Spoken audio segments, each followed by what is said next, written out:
On va trop vite dans nos sociétés et on prend pas le temps de se poser pour voir quelles sont ces petites choses. Parce que je vous garantis que pour perdre 10 kilos, 20 kilos, pour atteindre un objectif financier, pour avoir X clients, pour se faire connaître, pour avoir une reconnaissance, ce n'est pas un effort monstre, c'est seulement un rendez-vous quotidien avec vous-même.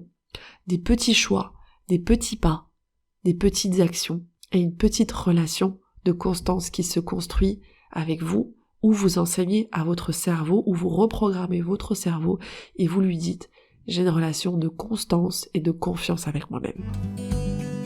Hey, bienvenue dans le podcast Être audacieuse. Je suis Tiffany, coach de vie pour les femmes indépendantes et entrepreneurs. Je partage avec vous les outils pour vivre pleinement votre vie, vos choix, tout en gérant votre esprit et en vivant vos émotions.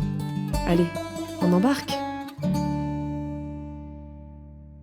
Aujourd'hui, je vais te parler de constance. De constance parce que c'est une petite chose qui va faire une énorme différence dans tout ce que tu entreprends, parce que la constance est applicable à tout, et c'est un outil qui est incontournable, qu'on connaît tous. Je pense qu'on est tous d'accord. Quand on parle de constance, j'ai toujours cette réponse en face de moi, je sais que je devrais être constante, je sais que je ne suis pas constante, je sais que ça marquerait la différence. Mais c'est pas parce que c'est évident qu'il faut pas qu'on en parle. Et moi aujourd'hui, ce que je voudrais, c'est de vous inviter à pratiquer la constance et à pratiquer même, je dirais, un concept que m'a transmis une fabuleuse coach, Isabelle Goyon, qui sont les petits pas. Ces petits pas que vous voulez faire chaque jour. Ces petits pas que vous pouvez faire plutôt chaque jour, qui vont marquer la différence sur le long terme, mais qui vont pas vous demander autant d'efforts. Et quand je parle d'effort, je parle de cet effort qu'on doit produire face à toutes nos résistances à faire. Parce que quand on a des objectifs, et c'est vraiment applicable à tout type d'objectif, parce que la constance, c'est un outil qui est applicable à tout dans votre vie, c'est ce qui va marquer la différence. Parce que ce sont ces petites choses, ce rendez-vous constant que vous allez avoir avec vous-même, qui va vous conduire petit à petit vers vos objectifs. Il y a un proverbe tibétain qui dit « Si vous prenez soin des minutes, les années prendront soin d'elles-mêmes ». C'est applicable à tout ce que vous entreprenez dans votre vie. Pour la petite histoire, si vous parlez avec ma mère, elle vous dira que je suis une personne qui n'a jamais eu de constance. Et c'est vrai. La constance, je l'ai rencontrée avec beaucoup de difficultés dans ma vie de danseuse. Et j'ai plutôt fait appel à la discipline pour pouvoir appeler cette constance, et je l'ai pas invitée avec douceur. Mais je me suis rendu compte effectivement que quand on travaille son corps, la constance, ce rendez-vous quotidien, a un impact qui est monstre sur, même pas le long terme, je vous dirais, sur le moyen terme, si on travaille ses muscles dans le quotidien avec ce rendez-vous constant. Alors dans cet exemple de la danse, il s'avère, comme je vous disais, que j'ai aussi appris la discipline en même temps, la discipline d'avoir ce rendez-vous, mais avec beaucoup de force. Et ce que j'ai compris plus tard, en grandissant, que je l'ai appliqué à mon corps, mais je l'ai aussi appris avec la musique, c'est qu'en fait, cette constance avec douceur et ces petits pas, comme je vous disais, ces petits pas qu'on peut faire tous les jours, qui nous requièrent moins d'efforts, finalement sont beaucoup plus efficaces. Parce que votre corps intègre les choses et métabolise les choses dans une phase de repos. Donc quand on est constamment dans le faire, on laisse pas d'espace à l'intégration, on laisse pas d'espace à que les choses se posent, à digérer les informations pour que votre corps puisse les imprégner, pour que votre corps puisse les métaboliser, et donc par exemple dans l'exemple de la danse, pour que votre corps puisse fabriquer du muscle, parce qu'on fabrique du muscle dans cette phase de repos. C'est intéressant de faire ce parallèle à tout ce qu'on entreprend dans la vie.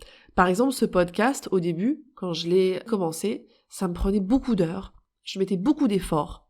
Et aujourd'hui, je laisse beaucoup plus place à la fluidité et je me concentre plus à ce rendez-vous constant qui est lié aussi avec mon intuition, beaucoup plus flexible, et finalement ça me demande beaucoup moins d'efforts et c'est ce qui me permet de faire perdurer les choses sur le long terme.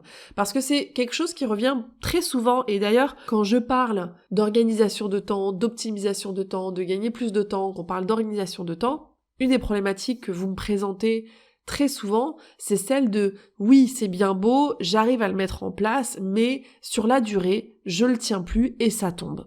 Et c'est là où je vous dirais, il faut que vous invitiez votre amie Constance. Parce que c'est quand on invite cette amie Constance, c'est aussi la porte ouverte à réfléchir de quelle façon vous voulez faire les choses sur le long terme. Ça veut dire que pour que quelque chose perdure dans le temps, il faut que ce soit faisable. Il faut que ce soit quelque chose qui appartienne à la sphère où vous vous trouvez. Quand je dis ça, ça veut dire que, en règle générale, je le vois d'une façon très présente dans mes clientes quand elles veulent perdre du poids. On a tendance à aborder, par exemple, sa perte de poids en adoptant une attitude et en adoptant des actions qui correspondent à votre ligne d'arrivée. Ça veut dire que tout de suite, on veut commencer à manger comme la personne qui a déjà perdu son poids ou comme une personne, par exemple, qui a 10 kilos en moins. Sauf que quand vous adoptez cette attitude, vous manquez une partie, la partie de où vous êtes aujourd'hui. Et si vous faites un plan faisable et vous voulez avoir un plan qui perdure sur le temps, c'est-à-dire que vous devez commencer là où vous êtes aujourd'hui. Si vous bouffez un McDo toutes les semaines, un menu extra Big Mac, je sais même plus comment on appelle ça, un menu énorme. C'est exactement celui que je commande quand je vais au McDo. Donc, mais je me rappelle plus comment ça s'appelle. Mais si vous commandez à chaque fois un grand menu, au lieu de supprimer le McDo de votre vie, commencez à prendre un menu normal. Commencez peut-être à prendre un menu avec de l'eau et pas de coca, ou sans dessert. Commencez là où vous êtes. Et ça, c'est la clé pour inviter la constance. Parce que ce qui nous fait perdre le rythme, ce qui nous fait perdre cette constance, c'est parce que on fait des plans qui ne sont pas faisables. Pensez plutôt à des petits pas faisables que vous pouvez faire chaque jour. On est toujours dans le mois de janvier ou à la fin du mois de janvier à l'heure où vous écoutez ce podcast. Qu'en est-il de vos résolutions? Où est-ce que vous en êtes? Est-ce que vous arrivez à maintenir le cap de vos projets sur lesquels vous êtes lancés, sur vos objectifs? Et sinon, est-ce que vous pouvez revoir votre façon d'aborder ce travail pour que ce soit des petits pas faisables que vous allez pouvoir faire tous les jours et y avoir de la constance? Cette constance est évidente quand on parle par exemple de pratiquer un instrument de musique. Et donc le Papa Noël m'a offert une très jolie guitare et je m'étais acheté il y a pas mal de temps le livre La guitare pour les nuls. Et si vous regardez ces méthodes pour les nuls qui sont génialissimes d'ailleurs, entre parenthèses, ce qu'il vous propose c'est un rendez-vous de 15 minutes par jour. Est-ce que 15 minutes c'est faisable pour moi par jour? Est-ce que j'arrive à caler? Et est-ce que pour mon cerveau c'est faisable? Oui, en l'occurrence oui. Si tu me dis aujourd'hui tu pratiques 30 minutes de guitare par jour, je te garantis que ta relation avec ce rendez-vous va être complètement différente. C'est idem pour les pratiques de sport. Si vous vous dites à votre cerveau je vais me caler 1 heure par jour ou 1 heure 3 fois par jour, ça va être beaucoup plus facile. Pour votre cerveau, il va présenter beaucoup moins de résistance parce que ça va être moins dangereux pour lui, en signification, de se dire « je vais faire 45 minutes ». Je vous fais un parallèle avec un exemple qui m'appartient. Donc j'ai une petite fille qui va avoir 2 ans.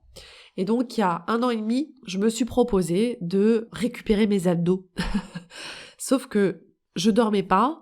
J'avais un rythme assez soutenu parce qu'il y a un petit nouveau-né, plus un autre enfant, plus un business de coaching, plus la vie en règle générale.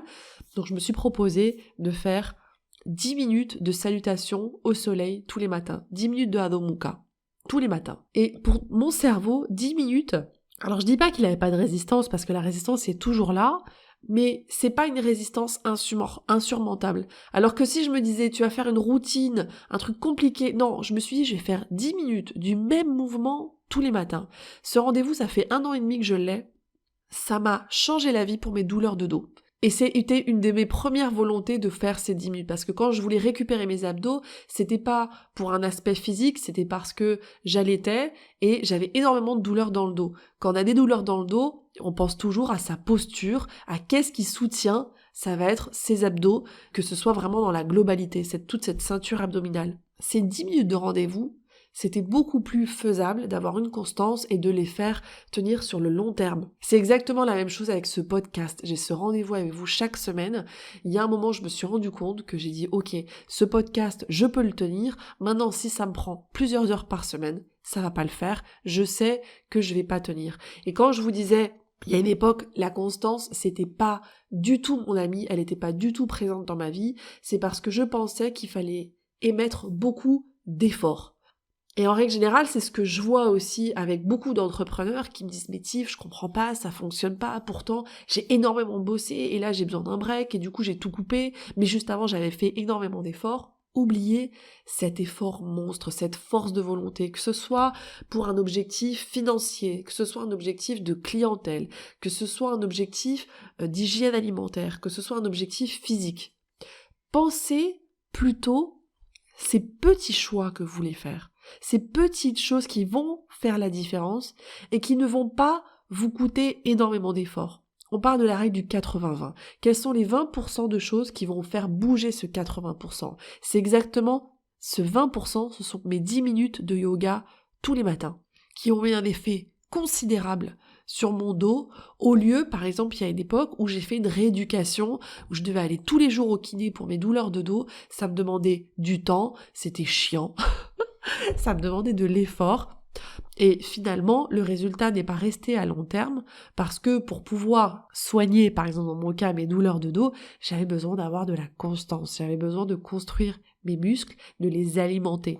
Et cette alimentation, elle est vraiment clé, cette alimentation globale au quotidien. Et quand je parle d'alimentation, je parle pas d'aliments, de nourriture que vous mettez dans le corps, je n'ai pas cette vision réductionniste, je pense vraiment de votre alimentation en globalité. Comment vous alimentez votre projet, comment vous alimentez vos objectifs. Et je fais le parallèle quand je vous parlais de stress, quand je vous dis de sortir vos poubelles au quotidien, sortir vos poubelles émotionnelles au quotidien, c'est beaucoup plus efficace face à la gestion de nos émotions, de sentir nos émotions au quotidien que de 2 fois par an partir en vacances et enfin recharger ses batteries.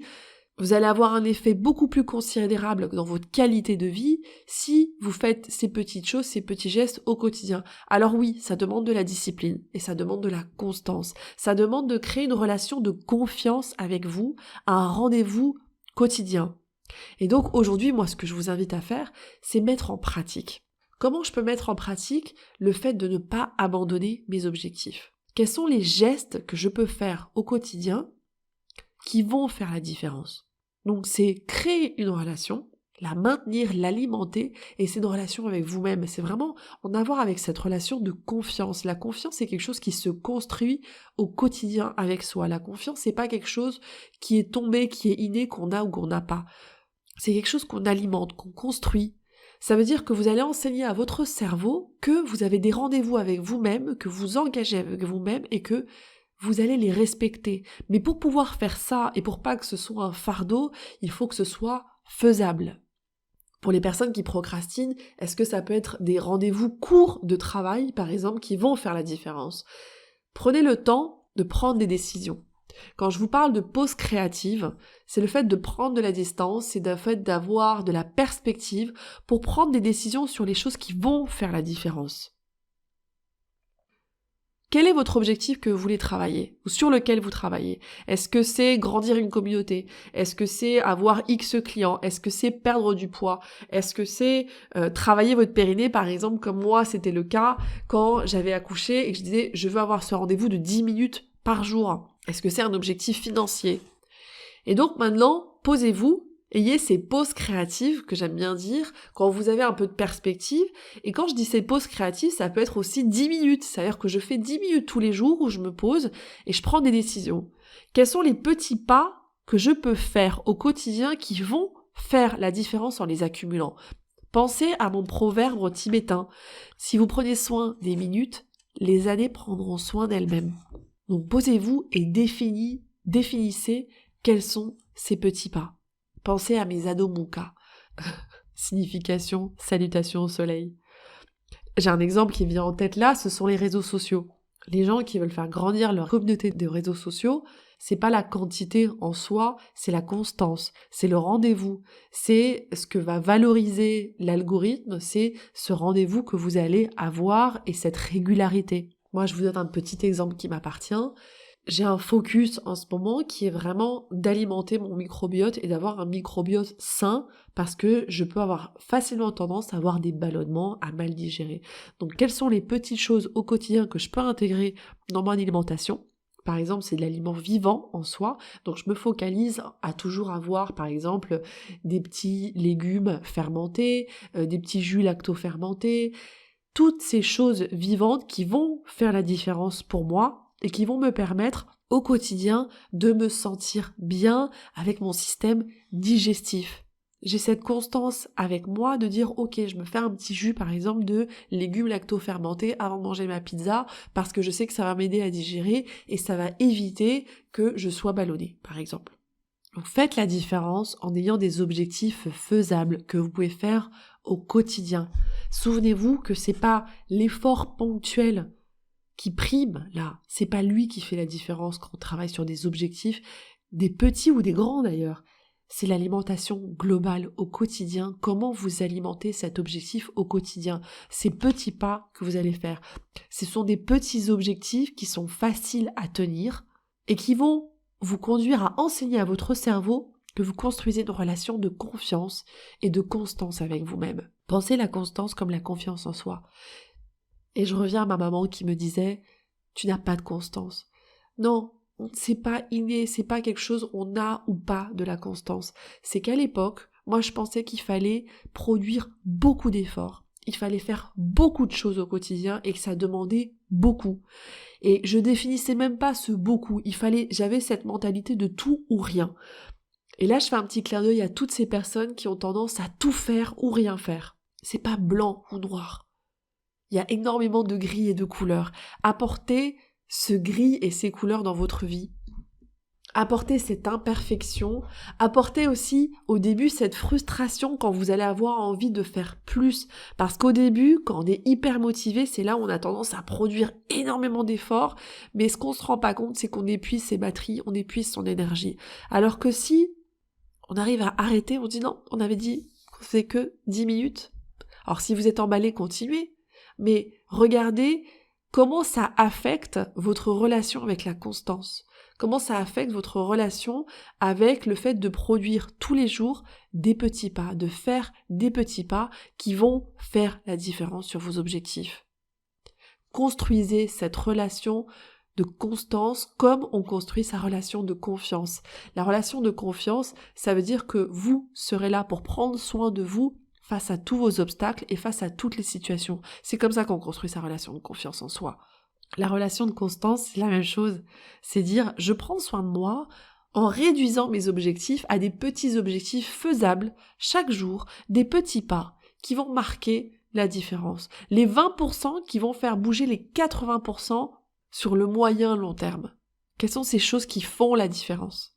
On va trop vite dans nos sociétés et on prend pas le temps de se poser pour voir quelles sont ces petites choses. Parce que je vous garantis que pour perdre 10 kilos, 20 kilos, pour atteindre un objectif financier, pour avoir X clients, pour se faire connaître, pour avoir une reconnaissance, ce n'est pas un effort monstre.